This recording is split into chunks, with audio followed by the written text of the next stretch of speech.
Hope is okay, great. It says this meeting is being live streamed. Okay. Hi, guys. My name is Tim Gager, and welcome to Virtual Friday's Dire Literary Series. And tonight, should I say, my guest is Mr. John Fulton, who read at the live Dire series maybe in like 2005. But let me give you a proper intro. John Fulton's short fiction has been awarded a Pushcart Prize, cited for distinction in the Best American Short Stories, shortlisted for the O. Henry Award, and published in numerous journals, including Zoetrope, Oxford American, and the Southern Review. He's also received grants and fellowships from the New York Writers Institute, Sewanee Writers Conference, the Vermont Studio Center, and the Michigan Council for the Arts and Cultural Affairs. So I'm going to turn it over to John, who will read something from his book, The Flounder. Great, thank you. So again, it's really wonderful to see some former colleagues and former students. And it's a bit strange to see my big face on this screen again, but here we are. This is the book. It's out in the world. It came out really at the beginning of June.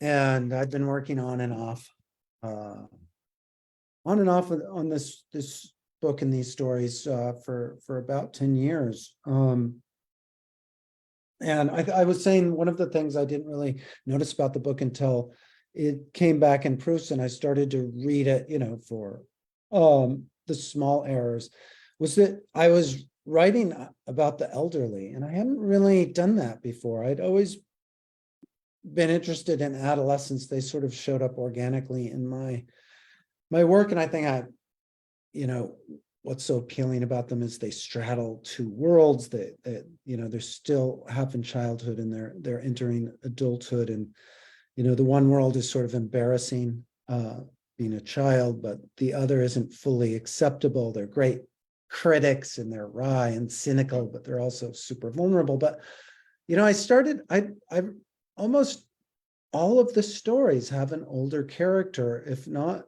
an old character. And I guess I'm in my 50s now, so I started thinking I must be rehearsing. If I'm lucky, I might make it to where some of the characters I'm writing about have made it.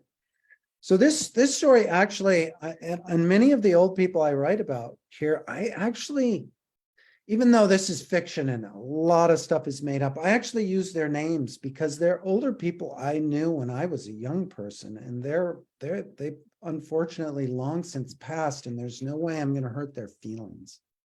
So this is my grandfather, AJ was his name.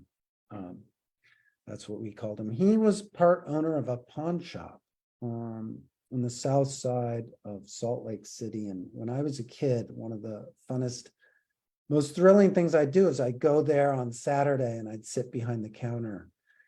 And he got robbed a lot, and he told a lot of outrageous stories.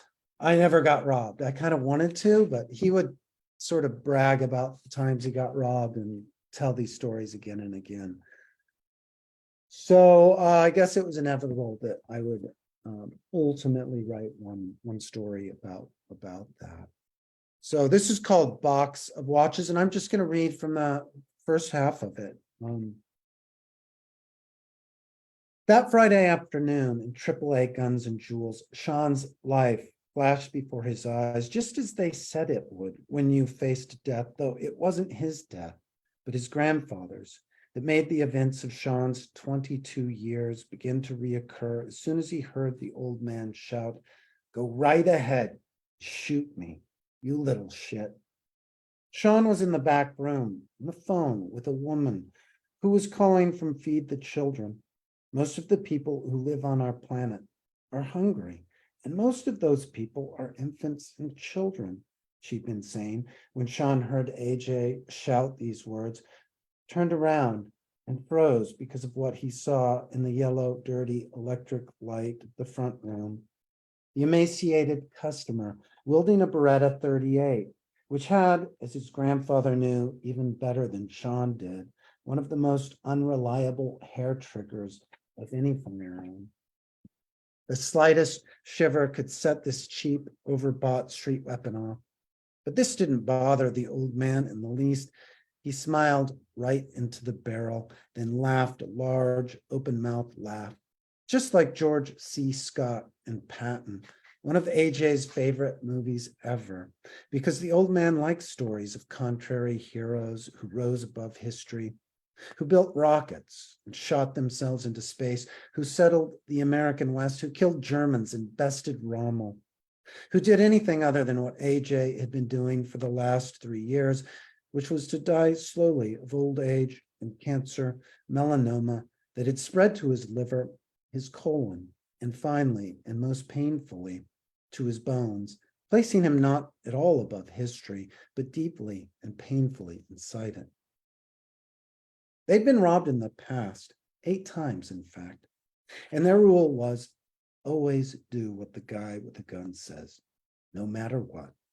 Because, of course, at the end of the day, you wanted to live more than anything else. You wanted to get away with your life, as they always had, climbing the stairs after closing time to the one-room apartment above AAA Guns and Jewels, where they had shared, since Sean was a small boy, the same bedroom and kitchen, the same bathroom and black and white TV, the same record player playing the same records, because AJ didn't see any need to trade up for a flat screen or a CD player, dozens of which they had in the shop below them anyway. For years, they'd listened to Frank Sinatra, Harry Belafonte, Neil Diamond, the Duke, and the Count. AJ liked the big band music best. His eyes soft, he'd say, those were the days when people used to dance. You had to know how. You had to learn. You couldn't make it up. They prepared the same meals week in and week out, egg salad, BLTs, grilled cheese, club sandwiches, and on Sundays, steak sandwiches with melted Havarti and martini olives right out of the jar. And sometimes, when Sean was still a boy, AJ might make a Jell-O concoction, the same sort of thing that Madeline, Sean's mother, had often made, because his grandfather seemed to understand how terribly Sean missed her after she had dropped him off at the age of 6 in front of AJ's shop, not even coming inside. The storefront's 2 neon signs, money for guns and cash fast, flickered at Sean's back, and the wind blew in Madeline's dark hair as she shouted out the car window at him and his grandfather, "You're going to stay with Granddad for a few days, all right?" And neither Sean nor AJ ever expected those few days to become 16 years. Now he was about to lose his grandfather as quickly as he'd lost his mother. He needed to act, to do something. But the woman on the phone was droning on, was saying, just a few dollars every month will make a real difference. And Sean wasn't moving. He was scared as he watched AJ lift his hands above his head, not to surrender, but to show his hope for a killer. As the old man's shirt sleeves fell away from his shriveled wrists, the tumors splattered like thrown mud over his forearms. "I'm already dead," he shouted. "Do it. Shoot me in the mouth. Please. Right in the kisser, you yellow-faced, dickless candy ass." And the indecisive kid raised the gun and then put it down again, and then raised it and put it down. AJ had always had a passion for cussing, for saying and savoring the profane, cocksuckership for brains, asswipe, despite the fact that he had never allowed Sean the same privilege.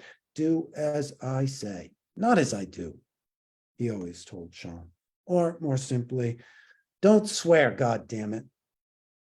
And Sean, who had always been a timid and compliant child, obeyed, perhaps because he feared losing him. During those first few years, he would wake in the dark blue of early morning and expect to see the rumpled sheets of the old man's empty bed across from him, and not, as he always saw instead, the good respiring lump of his still sleeping grandfather. Nonetheless, Sean did rebel, did throw fits on occasion, as on the night at the dinner table many years ago when AJ shook his head and said, "Your mother seems to have traded in her horse for good." After which he pointed his fork at himself and added, "How about this horse instead?" Which was when Sean threw his plate of cheesesteak to the floor and shouted that he wanted Madeline back. He wanted her smell of lilacs and soap and tangerine shampoo, even the occasional scent of booze on her that meant she'd have trouble getting herself in bed and even more getting out of it the next morning. But he wouldn't complain, not even about the men she sometimes brought home. The one who made candy cigarettes, nickels and dimes appear from Sean's ear was the one he liked best. He just wanted her back. He wanted her soft, tickling fingers and her voice singing, "Hush, little baby." His grandfather had liver spots all over his hands and face, and the stink of cigarettes on his breath, and the potent rank of his bowels came all morning from the small bathroom at the back of their apartment. "I don't want you," he shouted. "You're an old man and you stink. You stink." And AJ said, and did nothing, just put his head down and attended to his meat sandwich, remaining silent for the rest of the night, even as he bent his frail body to clean up the steak from the floor. It was clear to Sean then that as tough as the old man seemed, he was, in fact, easily hurt. But what made things still worse was that Sean had struck out at AJ more harshly than ever, only a few days before, when his grandfather threw one of his fits, brought on more and more frequently by the pain. They had been at the breakfast table, and AJ had slammed his spoon down, shouting, "This is my last Wednesday ever. My very last goddamn one. I swear it. I'm done with this day. I'm done with Thursday. And the next fucking day, too," to which Sean responded, as he always did, "Please don't say that. Please just eat one bite of your oatmeal." Sean was the horse now, the beast of burden who did all the caretaking, who'd even had to drop out of the state college a few years ago to keep the shop, to take AJ to chemo, and to stay with him for the days afterwards when he was sickest. Oatmeal was on the list of cancer-fighting foods he'd gotten from the clinic. He'd even read on the internet about a woman who'd consumed a pound of oats every day until her tumors had just fallen off her. She'd literally seen the wasted pieces of cancer hit the floor and knew that she was cured forever. And so he'd said, "Please just eat." Though Sean didn't really believe anymore in miraculous last-minute recoveries, and he saw with every passing day that too much suffering made his grandfather vicious. Instead of eating even one more bite of his oats, AJ shoved the bowl aside, poured a generous portion of whiskey in his coffee, and lit a cigarette. "Those things don't help, Granddad," Sean said. "In fact," AJ said, "they usually do help me take a shit. And that happens to be what I need to do right now." And so Sean, as calmly and patiently as any 22-year-old who would rather have been in college calculus than with his dying old man, stood and executed his duty, as he did every morning. He walked AJ to the bathroom, undid his belt and zipper, shimmied his pants and boxer shorts down to his knees, and gently set him on the seat while his granddad shouted, "Take your hand off my cock, if you wouldn't mind very damn much making us feel like perverts, please." It was then that Sean did it, left him on the toilet, and sat out in the living room for 30 minutes, long after AJ started calling through the door. "Are you there? I think I need some help. Sean? Jesus Christ. Please come." Some minutes later, he added, "I'm sorry, kid." Even then, Sean made himself count slowly to 60 before he hurried into the bathroom to see AJ grasping at the edge of the sink, using it as leverage to stand himself halfway up, his pants down around his ankles, toilet paper flagging out of his backside, and a trail of urine running down his pale leg, marbled with varicose veins, and into his sock. "You left me," he said. "No," Sean said, sitting his grandfather down, cleaning the urine away, removing the tissue, and cleaning him there too, tucking him in and zipping him up until he looked decent and cared for again. "I'd never leave you," Sean said. And then he flushed the toilet so that the tiny black stool that floated in a haze of bloody water would disappear forever. And I'll stop there.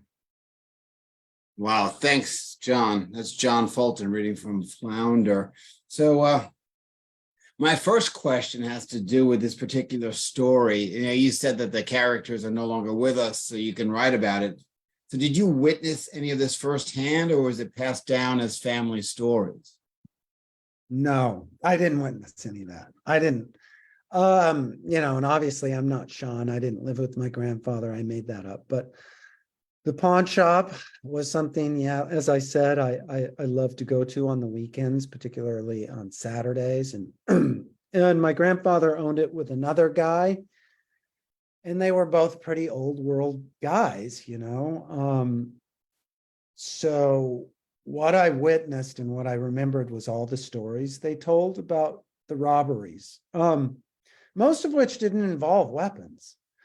They were usually tricky. Like the one I remember best was and this happened more than once, and more than one version of it happened, is that somebody would come in and ask to look at a diamond or a fancy watch, and what he would do is put a kind of generic diamond ring, look at it, and then pocket it and put another ring down. So that happened a lot. They were really used to it, and they could tell when it happened. And one of them would signal the other, and he'd go and lock the door and get on the phone and call the police. That was like the thing. And they would say, "We're calling the police, so take the ring out of your pocket." So that one I really remember well. Now, in Flounder, a lot of the conflicts are moral issues, and some are like inner conflicts having to do with abandonment. In your opinion, what is the best conflict to write about? Or for you, what's the easiest conflict to write about? Well, that one had a gun in it. Those are popular. But I actually, I read that one partially because it starts really fast, and it does use a device that has a lot of tension in it. It's not in itself like a gun is not a very interesting thing. It's a threat, and what's interesting is what you make happen, the characterization and the development, right? That kind of happens between when the gun appears and when the person is either shot or not shot. I won't tell you what happens, but I've been reading a lot of the great Irish story writer William Trevor's stories. And one of the things I really love about his stories, and maybe again, this is as I get older myself, is how quiet they are and really how patient they are. It's really hard to tell a quiet story, and a story that starts off without a bang, so to speak. So this is the only story in this collection that has a gun in it. I'll tell you that. And some of the other stories I think are longer. This story I read half of it to you. So it's not a long story. And one of the things that is so amazing about William Trevor is that he can front load a story with a lot of exposition and a lot of information, and it's so well done that you don't know he's doing it. And he does build his story to a terrific pitch, but they're usually about, you know, injuries that have taken place in families that are very quiet and subtle and hard to, you know, they're not super dramatic or melodramatic. It's what, you know, what people have said years ago and how it comes out on a particular night. So I really love the patience of that. And some of the stories here aren't really conflict based so much as they are in some ways kind of based in maybe an inner conflict or tension that the characters are experiencing and what they're dealing with. So yeah, that's a great question. And you know, I mean, that said, the story does have, or the collection does have stories about infidelity, right? Couples trying to figure out a few of them, what they're going to do about that, how you get over it, how you move on. So yeah, there's some big conflicts, but they're also kind of about characters who, you know, didn't really love their past and how they grew up and trying to figure out how they move forward from that, as they say, travel to a city like Budapest, Hungary. Hope wrote you a question. It says there are two kinds of loss in this story: slow and intimate with AJ, sudden and distant with Mom. I'm interested in how they both resonate with Sean character, and there are more stories in the book that has this push and pull. Yeah. Great question. Great question, Hope. I mean, I would say that again, this story almost has a Dickensian plot, right? I mean, poor Sean gets dropped off, and that's the last he sees of his mother, and he's 22 and he should be doing something else, but the guy who raised him is sick, and he's in the position of taking care of him. And I think that what developed and what became interesting to me as I wrote that story is kind of some of the echoes and counterpoints between what he experienced with Mom and what he's experiencing with his granddad. And you know, and also just the ambivalence, right? I mean, Sean is the caretaker when, of course, he wants to be a college kid. But Sean, you know, his grandfather's is the only parent he knew. Do other stories really deal with that? You know, yeah, there's a story called Stitches in the collection that's actually about an adult son in middle age. And he's on a hunting trip with his dad who's elderly. And his dad has an accident, and the son, again in middle age here, has to kind of take care of his father. You know, it's not the same situation. His father isn't dying, but he takes him to a hospital and gets him stitched up, and his father is disoriented and kind of hurt. And it's about, and this dad was not such a great dad. So he feels some ambivalence, I think, there too, in his sudden caretaking relationship. You know, do I really want to be so tender with this guy who wasn't so great with me when I was a kid and when I needed someone to take me to things like the emergency room? The guy wasn't there, but he's forced into that situation. So I guess I'm pretty interested in it. Yeah. John Wessick asks, going back to the author you mentioned, Trevor, how does he slip in exposition and what techniques does he use? Oh gosh, he's just brilliant. He's probably a genius. We can say that now that he's dead. So for all you writers out there, be a genius is the advice. Well, if I had Trevor at hand, I would go out there and get it and read you a few sentences, and you would probably say, "Why are you reading Trevor to me?" You wouldn't like it. But yeah, I mean, Trevor's sentences are so intentionally detailed, and the ratio of meaning to detail is perfect.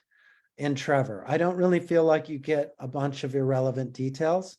I think that all of the details matter, and that if you attend to them, uh, you really benefit. And they create tension, they create a sense of depth and characterization. And the other thing about Trevor, and you have to read him really slowly to get this, he seems to write transparent prose. The kind of prose you don't really notice, and it's true that you don't, but when you look at his sentences more carefully, they're actually really unconventional sentences. I mean, I'm really fascinated by when he uses the passive voice and how much he does. And just, his sentences tend to be longer than you really notice when you're reading them. So there's just a lot of magic. And does Trevor think about that? No, I don't think so. He just does it really, really well. I think somebody else who does exposition really, really well, not always, because I don't always love him, but I don't like his later work that much, but Henry James is just really, really brilliant at it. Nobody reads him anymore. My students, I always teach like one of the easier Henry James to students, like Daisy Miller, because it's not as much a challenge, and I try to make my students fall in love with it, because I do think that what you learn from somebody like James or Trevor is what you can't really teach so easily, which is how to do things like exposition so well, how to make the details matter, right? It's easy to show students that details are important. It's not easy to show them which details are important and how to Now, measure. when yeah. Now, have your students read any of your work? And if they have, do they come back to you and give you a little bit of critique? Yeah. No, I'm too nice. They don't want to hurt my feelings. That's a good question. I have really nice students, actually. And every once in a while they do. I think, good students kind of want to know what their teacher is up to. So yeah, my students do, my graduate students in particular read my work. My undergraduates, I just really want to encourage them to read any work. So I certainly don't voice my work on them. But yeah, no, usually I don't get the students who critique me, but I'm sure it's happened. I just put it out of my view. Lord Schwartz asks, the title of your book, Flounder, is very striking. What made you decide on that as the title? Okay, well, it is a reference to the Brothers Grimm's fairy tale, The Fisherman and His Wife, which sometimes has been called The Flounder. There are many different versions of this out there. A lot of the material in this collection comes from a time in my life when I was an expat living in Europe, and I lived there for almost 5 years, 4.5 years or so. That was in the early 1990s, so kind of a long time ago now. And for many years, it was a challenging time, an interesting time. It was probably the first time I was young, in my early and mid 20s, that I'd really kind of started to think about what does it mean to be American? And I was learning a different language and feeling out of place in a good way. And I was in my first serious relationship, which didn't work. So all of that stuff I wanted to write about, but for decades, I just wasn't able to get it into my work. And one of the things I did is I was in Switzerland, German-speaking Switzerland, and then I moved to Berlin. And I was reading the Brothers Grimm fairy tales, and there are a lot of them. And I was reading them in German just to help me learn the language. And they stuck with me because I mean, as probably a lot of you know, but I didn't really know how true this was. Those are brutal stories. I mean, what was acceptable for children back then, has been completely sanitized and cleaned out of these. And I kind of knew the Disney version I remember reading Cinderella for the rest of my life, because in Cinderella, the reason the prince knows that the stepsisters don't fit into the shoes is because they hacked toes and they cut off parts of their heels to get into the shoe, and blood was spurting copiously from the shoe as the prince was looking at it. So it's stuff like that that's all over. So that story, The Fisherman and His Wife, it really stuck with me. It's a crazy story. It's very simple. It's fast. Basically, a fisherman catches a magic fish. The fish says, if you throw me back, I'll give you 3 wishes. He says, okay. He goes back to his wife and he says, yeah, we have 3 wishes. She says, go back to the fish, wish for a palace. They live in a little, hovel. He goes back, says, I want a palace. The fish says, go home, you have a palace. He goes home and boom, there's a palace. His wife says, okay, wish for all the money and power of the king. So he goes back and he says, we want to be the king. Fish says, okay, you're the king, go back. Goes back and, now he's got, soldiers and a castle and trove of gold. And so his wife says, okay, wish to be God. So he goes back to the fish and he says, we want to be God. And the fish says, all right, you're God, go back. Goes back and there's the hovel again. And his wife is there and she's making a bowl. She's making a soup of weeds and stones, rock soup. And she's got a big smile on her face and she's really happy. And they sit there and they eat their stone soup and they're completely happy. And what struck me with that, of course, it's about the danger of wishes, but just like, they're happy, right? But the reader isn't happy. We're not happy. That kind of bothers us. Like, why should they be happy with nothing? And I think it's just kind of, the title story is about this couple dealing with infidelity, and the wife kind of retells the story when they're talking about desire, and it's all about, how desire is the purpose of desire. The problem of desire is there is no fulfillment, right? As soon as you have the object, you want something else. And that kind of is one of those things that the collection is more or less obsessed with, as well as fairy tales. They show up in a lot of the stories. Yeah, I know your first story in this collection is based on Hansel and Gretel. Yeah, it is. I didn't really know it until I was in the middle. And then I was like, yeah, it is. And the witch figure is, I think, benevolent, but it's about 2 lonely kids and an isolated old woman who lives in a kind of impoverished neighborhood, and of course she lures them in with good food, good snacks, sweet things, and she is benevolent, but there's something in her house that really the kids aren't equipped to deal with, and that she shares with them. And I think that's where I was kind of like, yeah, she's benevolent, but what they see and what they learn from her desperation is more than they can deal with. And so they, like Hansel and Gretel, of course, have to figure out how to escape and get away from them. All right, last question. Being a writer, you face the world of rejection, and you once said that your advice you'd give to writers is to persevere. Now, have you known writers that have not, like good writers that have not persevered, or ones that have quit? The person that strikes me off the top of my head is Michelle Chalfoun.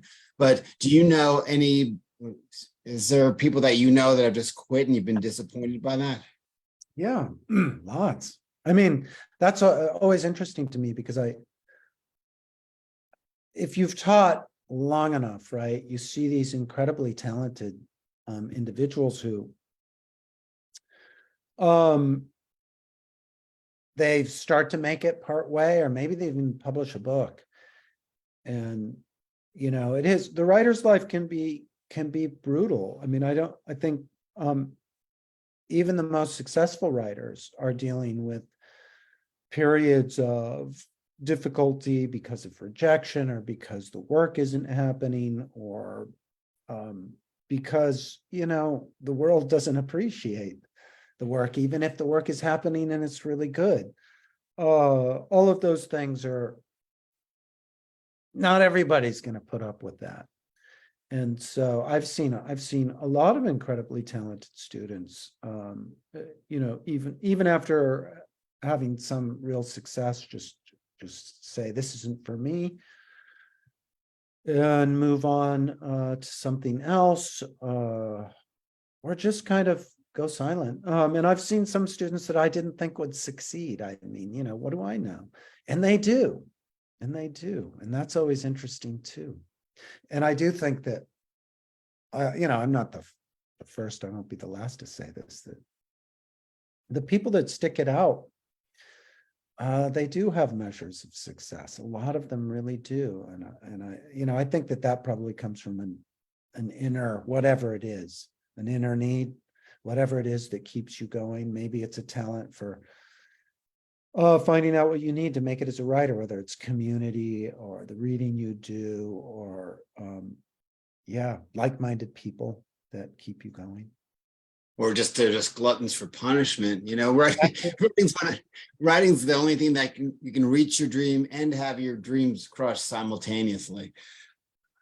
But here we go. John, thank you so much for being with us. That's certainly a great reading and Q&A. Here is the flounder for you, the flounder for you folks. And you can check out, John's got 2 other anthologies of short stories and a novel to check out if you want to know more. johnfulton.net. And John, thank you so much for being with us.